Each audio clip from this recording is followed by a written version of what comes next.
Hello and welcome. It's Lab Talk number 24, coming to you live this time from Messe Munich for Electronica 2024, and we're at the Elektor Fast Forward stage. I'm joined today by our editor-in-chief, Jens Nickel. How are you, Jens? Hello. Which means very good, thank you. And we've got GreatScott. Yes, hello. And I'm doing very fine. Been a bit exhausting, actually. Yeah, I'm sure it's exhausting, and it's only just getting started. And we have Jean-Pierre Justing from EE News Europe. I'm okay. Everything's good. I report for EE News Europe and mostly on news. And I'm Brian Tristan Williams here with Elektor, and I've spent most of my time here at this stage, so I haven't gotten to see too much. I've taken a couple of walkabouts, but I haven't dug deeply into any of the stands. Jens, you had a time to walk around today. How was that? Yeah, I only had 2 hours, but yeah, definitely I have seen interesting things. So the first thing you do is going into the halls where the big players are.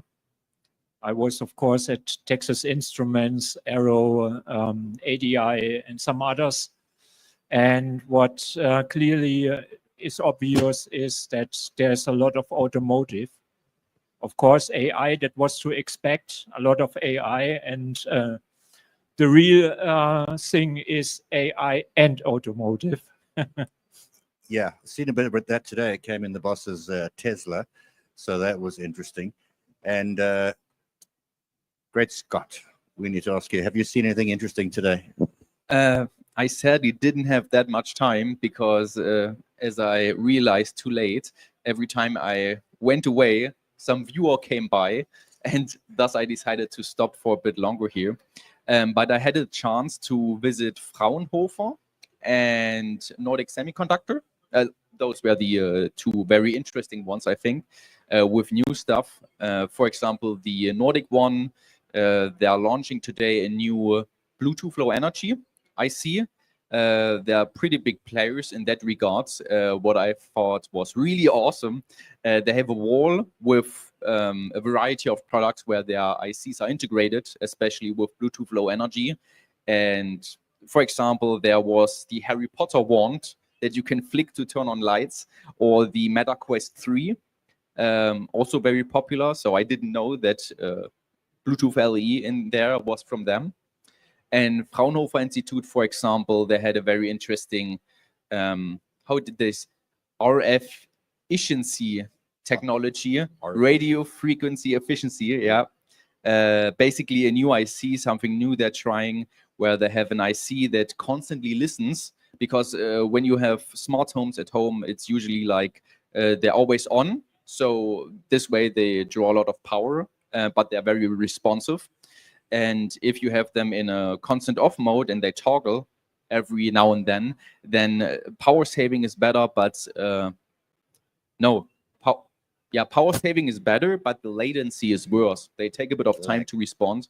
And what they're trying to do is trying to find a middle ground between power usage and latency. And I think those were the two things, and I will stop now because it's already too much. No, it's not too much. We are happy to hear about that. And my daughter Amy is a very big Harry Potter fan. So before Jens takes the mic, I want to know how that Harry Potter one that you were talking about works with Bluetooth Low Energy. Basically for communication. Yeah. Yeah. So you have to ask Warner Brothers. I think Nordic said that a lot of this stuff, they are allowed to show it here, but there's a lot of secrecy, I think, and we should not get too deep and get into trouble. Okay, I wouldn't worry too much about that since they have it on public display at an exhibition. So, and Jean-Pierre, what did you see? I've seen some interesting wireless technology from Ignion, for example. They've got a new chip antenna, which is tri-radio. So you remove all the antennas, you sort of cut the power and component count, bill of materials comes down. So it does GNSS, it does cellular, and it does Bluetooth and Wi-Fi. I think it's really interesting for sort of IoT and general sort of consumer products that use wireless technology. The cheaper you can make things, the more sustainable you can make things. Obviously, this is where this is going. The size is 1/10 the size of an equivalent antenna design, so that's quite impressive.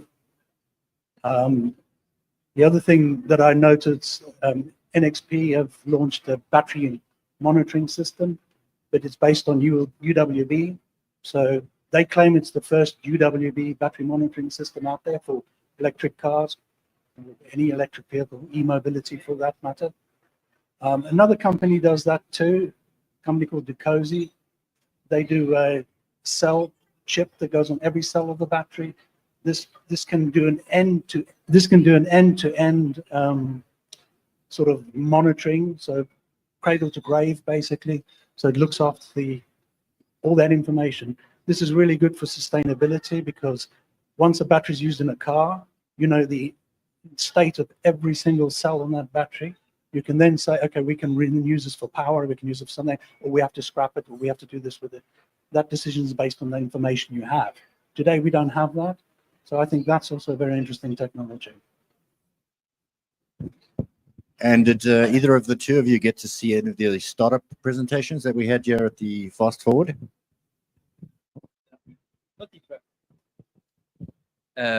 Not the presentation here on stage because I was busy elsewhere, but I actually talked a bit with the, I would say, the Peltier module team. They stacked up basically, because Peltier modules, I think they're pretty common, but the problem is that their efficiency is terrible when you want to create cold or a hot site, and that is why they are not that much used. But they actually got a bit rid of that problem by basically stacking 4 on top, or they can go bigger or smaller. And this way they can basically very effectively use it as a kind of heat sink design to draw away heat from very tight designs, or where you cannot use a normal fan or something like that. And they're using PID algorithms. Well, they said they use PID within PIDs. So quite complicated, but this way they reach an efficiency that has been apparently not reached before with such Peltier modules, and they even have a patent on it.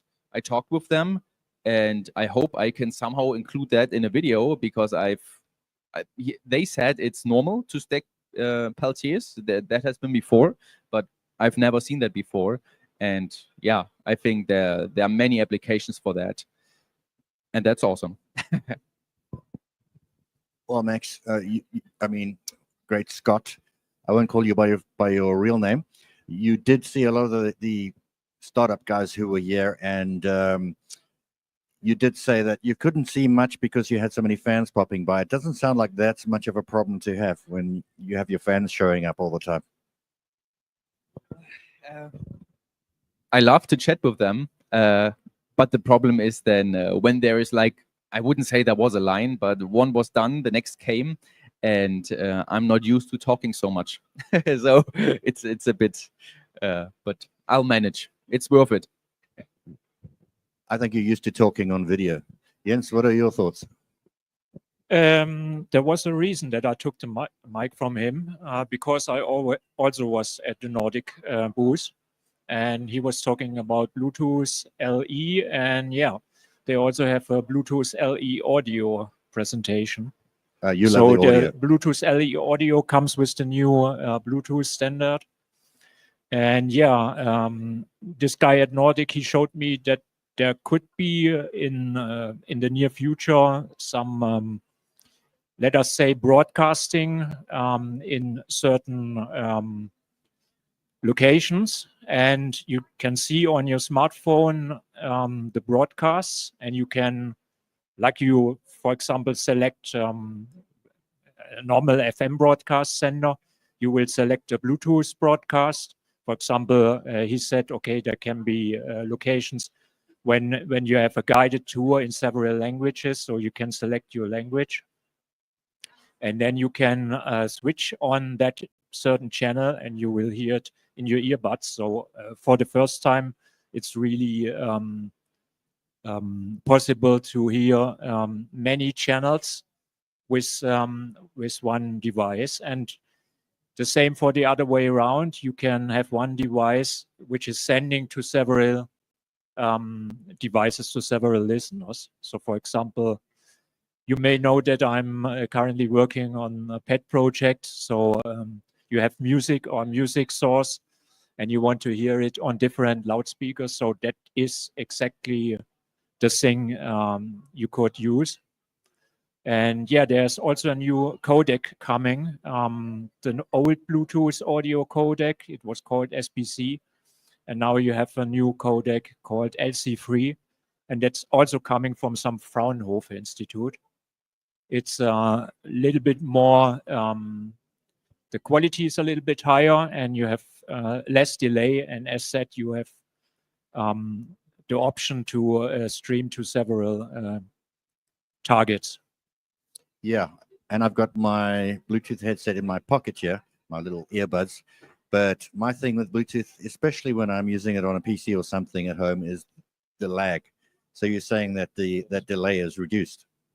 Yeah, the delay will be somewhere between 20 and 40 milliseconds. Okay, well, that's hardly noticeable at all, 20 and 40 milliseconds. One thing you did mention, which I didn't understand, because even though there is a delay between the lips speaking on the screen and me hearing it, at least they're in sync when they do arrive in my ears. But you've said that they're actually not in sync. What is the story behind that? You're saying they can't synchronize the left and right at the same time? Yeah, you have with the classic Bluetooth, or with the, let's say, traditional Bluetooth LE, you have always a one-to-one connection. So of course you could have another Bluetooth connection. For example, you have one Bluetooth connection to the left speaker. You could establish a second one to the right speaker, but they won't be in sync. So for example, if you want to listen to stereo, you don't have the full stereo effect. And that Bluetooth LE audio that will facilitate that you stream something. You have a certain delay. That's always, if you have a digital connection with some encoding and decoding, you will always have a small delay.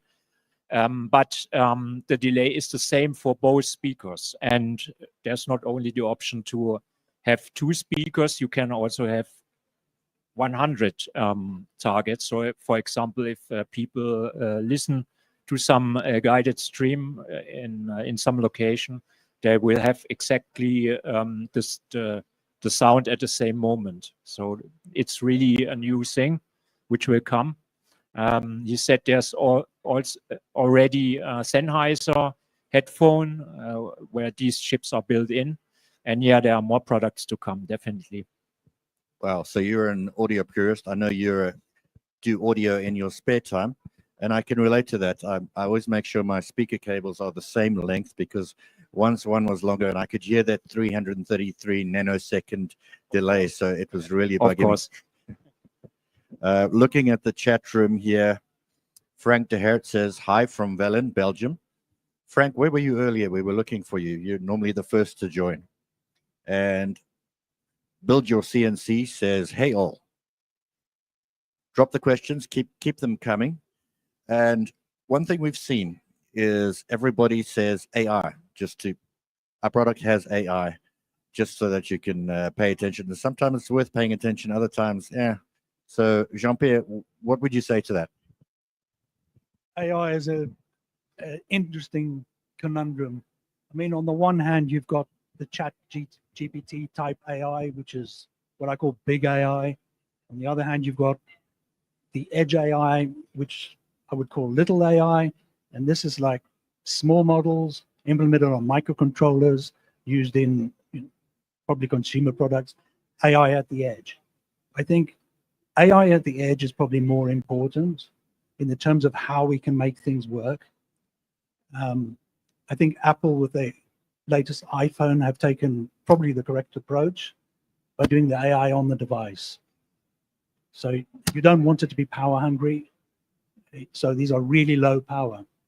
If you look at a company called Aleph Semiconductor, for example, they had just announced that you can now do transfer learning using models, and then implement them using the NVIDIA Teo platform to put that onto the microcontroller.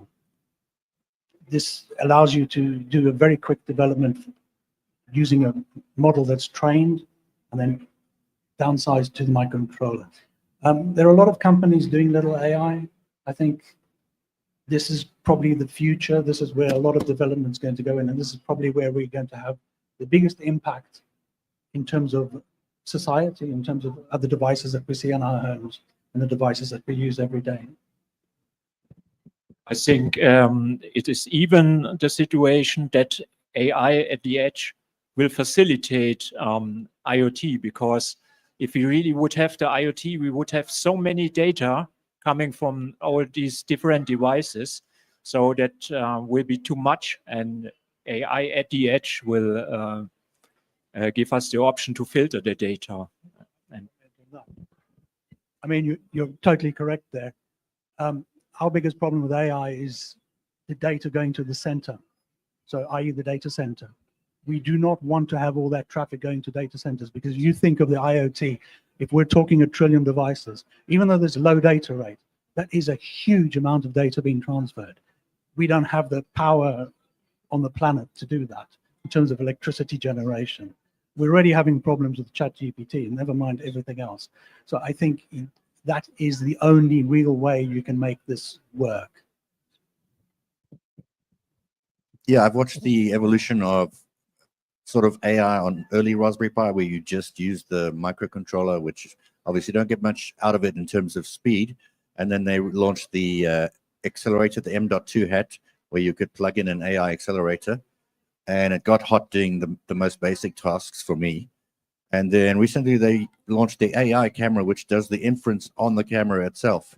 And the camera doesn't get hot at all. So, you know, it keeps improving by leaps and bounds, and you don't block up the CPU at all. And you don't even need any accelerator. So I will pass to you, GreatScott, in terms of, we've spoken about LiPo chargers and using AI to clone your voice, but in terms of like edge development, are you playing with that much? Not really. Short answer. What I use AI for is the most primitive way that probably everyone nowadays does. If I can't code it, I go to ChatGPT and ask ChatGPT to code it. Works pretty well. I would say in 90% of the cases, you get something useful out of it. There are special ones where I tried a nice microcontroller from China, a pretty unknown company here in the West from Holtec. And they were just so unknown. Not even ChatGPT could write me some decent code, so I had to do that all by myself. But yeah, other than that, it works pretty well. And I think the founder of NVIDIA, I think I'll have to agree that he said in 5 years there will be no more programmers.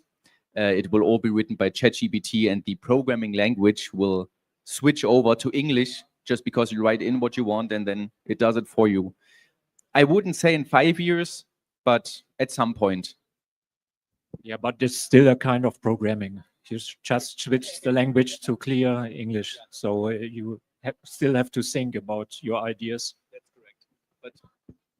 But I think nowadays programmers have nuances with, it's hard to say in English for me, but I think someone who knows basic English, who says, I want this program to do this and that, the AI will take that and not only make this code, but make the code so sufficient that it is just like an advanced programmer programmed it. So yeah, the language will be English, but it will make it much easier for probably anyone to write code that is as good as professional programmers do.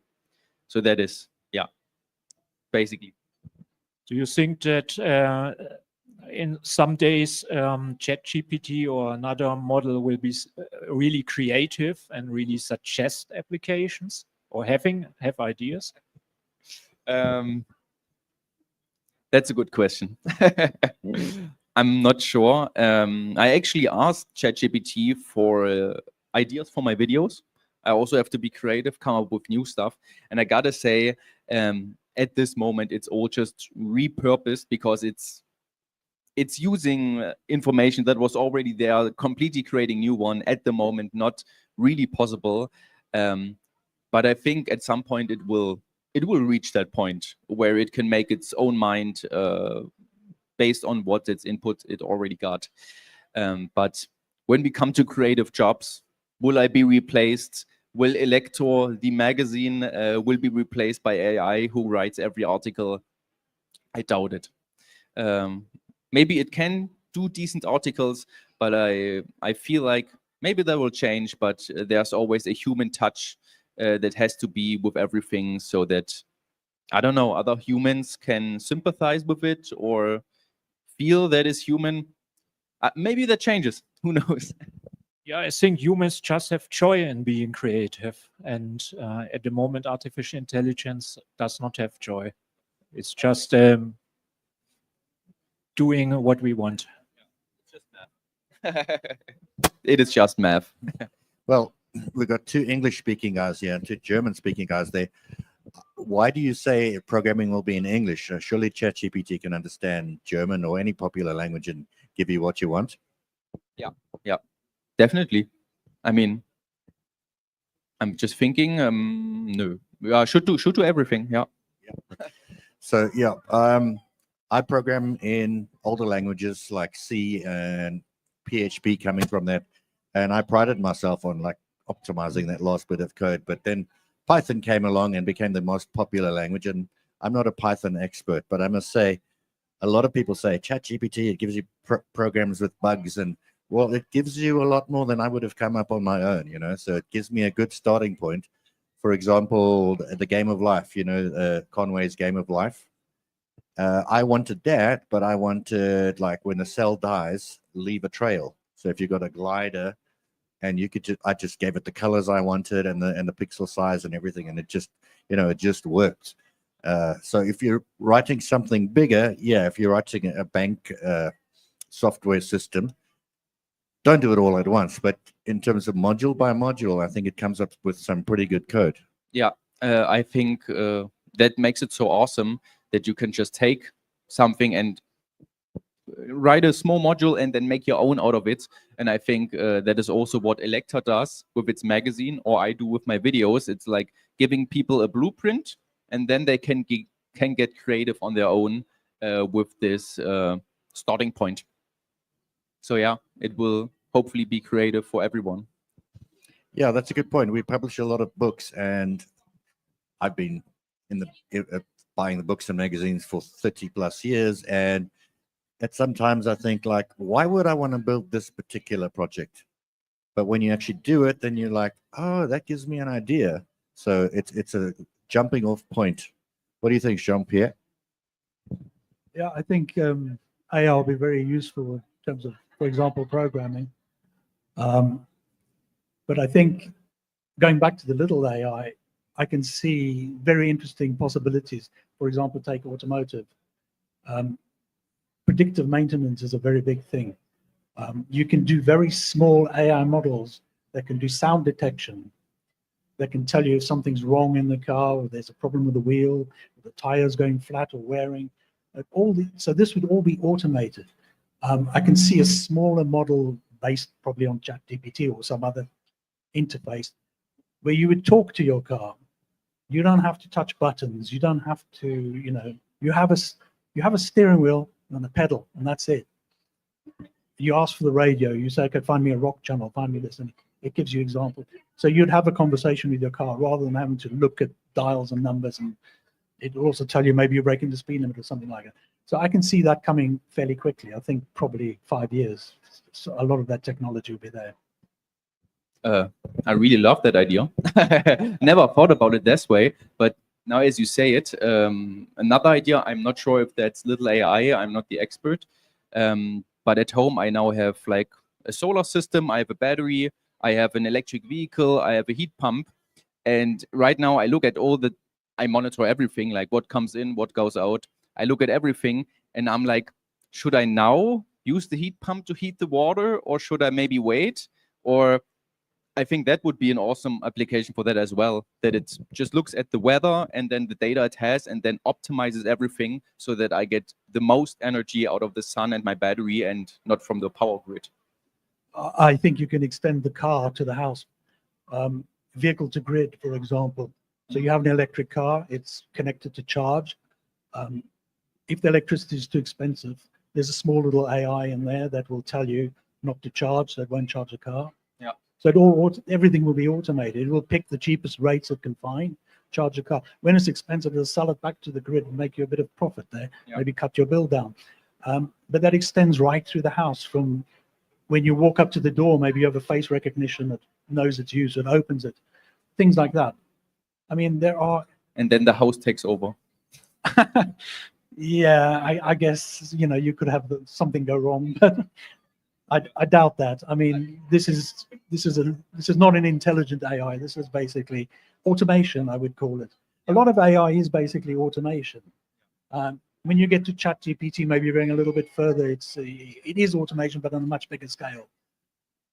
But when we're talking about smaller scale AI, IoT at the edge, which the home is, the car is, different edge devices.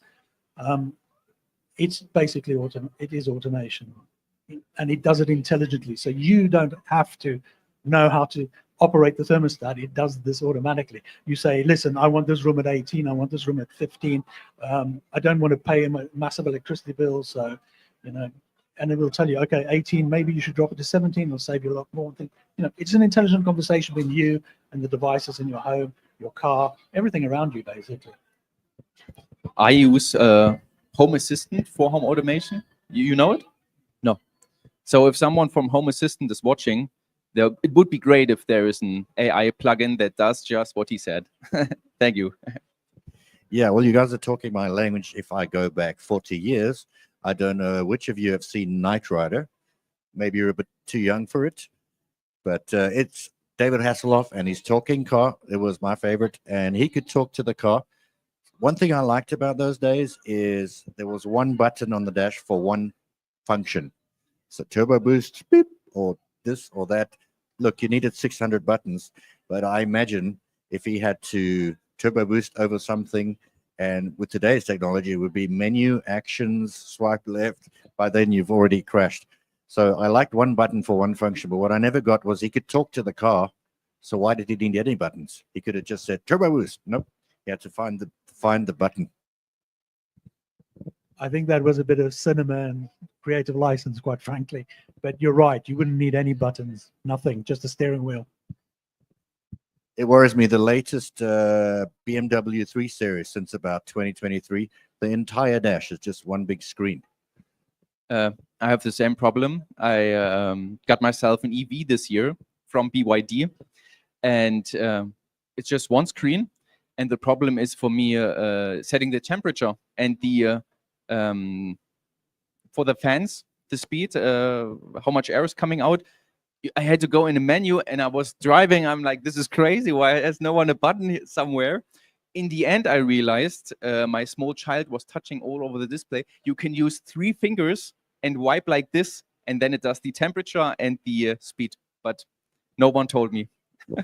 Yeah, I had a similar frustration about an hour ago. I was walking around with my action cam, and back in the old days with the film camera, there were never any firmware updates. So I had one today, updated the firmware, decided to make a video of something, switch the camera on, and then it starts giving me a tutorial. Swipe down for settings. Do you wish to subscribe this month per month? It's like, that never happened with film cameras. So it's becoming more and more, they're always going to have something to sell you, maybe even in your car. In fact, Eric, one of our bosses, was driving his Tesla, and he said he doesn't have the full self-driving. And I've seen people hiring cars where they don't get the GPS navigation unless they pay a bit extra for that function. So, yeah, paying for something like this is crazy. I think, I'm not sure what car company it was, but at some point, just having heating in the seats or something was an extra package. It costed, I don't know, 10 euro per month. Yeah, they had it built in, but you had to buy it for 10 euro. They didn't do that again. Good. I remember the first Pentium chips I think it was the Pentium, if not the 486. You got the normal one, and then you got the SX, which was basically the same chip, but they had disabled some functionality. It was still there on the chip, but you couldn't use it because you paid for the cheaper chip. Yeah, very mean. Yeah. So besides Nordic, a couple of years ago, I saw Rom. I think that's how you pronounce it. And they were talking about having displays everywhere and flexible displays that you can have them all over the car. So I think I should pay them a visit too and see how far they've come in the last 2 years. Anything you're still looking forward to seeing, Jens? Yes, of course. And I will also visit halls with smaller booths because, yeah, there you can find interesting things. Actually, I was in one of these halls, and there is an area where French companies exhibit together. And I found a company which is called Dracula Technologies. And they print very small solar cells. For customers can say what the form of these solar cells should be. And it's a thin layer technique. And this guy said they are especially good and efficient in low light. So, for example, if you have a LoRa transmitter, a sensor which is just sending data each hour or something like that, that is perfect for that purpose. He showed me a label which you can put on a pallet or package, which will be sent around, and then this package will send hourly data where it's about its position, for example, and it's completely autark. So you just need these low light photovoltaic cells. And yeah, there are definitely more interesting booths. So if you are on the fair, you should definitely also go to the smaller companies. Yeah, and if you are at the fair, definitely visit B4.440. That's the Elektor stand. Look, I'm looking forward to seeing more embedded applications, particularly things tying in with Raspberry Pi. Definitely going to Nordic to check out that Harry Potter one. Jean-Pierre, are you looking forward to anything specific? Yeah, I am. I'm really interested in sort of the EV technology that's of the future, because I think the problem with EVs right now is, firstly, they're expensive, they're heavy, and we've got a lot of work to do to make them, you know, comparable to fossil fuel vehicles, or even cheaper, because that is possible. I think there's a lot of development. Mitsubishi Electric just launched an SiC silicon carbide MOSFET, higher efficiency, decent architecture. Sort of once you get the efficiency of the inverters and the drive chain and everything working, less power, more range, potentially smaller battery as well. You have a trade-off between battery size and range, so you've got more flexibility there. And I think it's all these little incremental advances that will eventually add up to a decent car in 5-10 years. And when I say decent, I mean affordable for the average person. Great. I think that's a good wrap up. I just want to drop in a comment from Frank de Hertier. He says, in terms of programming in English, usually the code will be in English, the variables and constant names. You know, that's typically the situation. But I started programming in BASIC back in the 80s, and that stands for Beginners All-Purpose Symbolic Instruction Code. But the Afrikaans people in South Africa, well, some of the Afrikaans guys, they decided to make their own version called BASIC, B-A-S-I-K, and all of the keywords were Afrikaans. So instead of print, you would have druk, and it was an interesting endeavor, but it never went very far. Anyway, I think that's been a good wrap-up. We'll be doing this every day from the show at the end of the day. Thanks to our editor-in-chief for joining us, and to our special guests, Jean-Pierre Juesting. Thank you very much for having me. Thanks. And of course, to our 2 million plus subscriber guest here, GreatScott. Yeah, thank you for having me. And we'll see you tomorrow again for another Lab Talk. Have a good time and join us tomorrow.